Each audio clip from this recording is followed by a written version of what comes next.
Bonjour les troisièmes donc cette vidéo pour voir comment calculer des probabilités. Et on va partir de statistiques. Donc l'expérience 1, si vous vous rappelez, c'est jeter une pièce de monnaie et on va imaginer que cette pièce de monnaie, par exemple, je l'ai jetée 50 fois. Et puis je prends en note le nombre de fois où pile est tombé. Là il est tombé 29 fois. Et le nombre de fois où c'est la face qui est tombée. 21 fois. Donc ça, c'est, si vous vous rappelez en statistique, si je fais un tableau, l'effectif de pile, c'est 29, et l'effectif de face, c'est 21.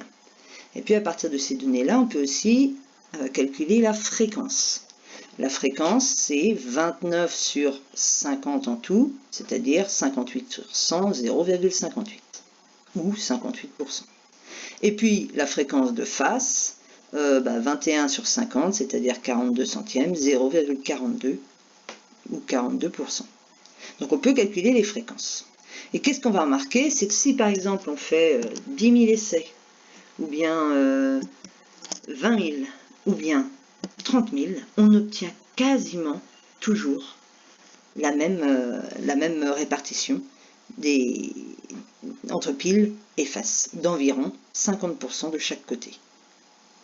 Et c'est ça qu'on va appeler la probabilité de l'événement pile. L'événement pile, il va se produire avec une probabilité de 0,5. C'est-à-dire qu'on imagine qu'en fait l'expérience, on la réalise des milliers de fois. À la fin, les fréquences s'équilibrent entre les deux événements.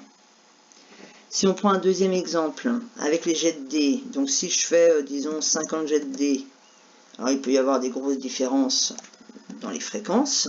Par exemple, là, j'ai beaucoup obtenu 4, je l'ai obtenu 11 fois. Et puis le 6, je n'ai obtenu que 5 fois. Donc là, ça serait des statistiques. Si maintenant, je fais énormément de tirs, par exemple, si j'ai simulé 10 000 lancers, les fréquences commencent à se rapprocher grandement. Et puis, si j'en fais 20 000 lancers, ça reste dans les... On remarque que ça évolue très peu. Et puis 30 000 lancers, c'est la même chose. Donc en fait, on va se rendre compte que pour obtenir 1, la fréquence c'est 0,167. En fait, c'est une chance sur 6. Dernière chose, la dernière expérience. Donc je peux faire par exemple 50 tirages de boules consécutifs. Et puis je regarde les fréquences. Alors le noir, où il n'y en a qu'une, elle est peu apparue. La rouge, elle est apparue beaucoup. Et puis la bleue, pas mal aussi. Alors maintenant, si je fais énormément de lancers, par exemple si j'en fais 10 000, ça se répartit comme ça les tirages, et si j'en fais 20 000, ça change très peu, et si j'en fais 30 000, c'est pareil, ça change très peu. Donc cette valeur théorique, c'est ça ce qui va nous donner les probabilités.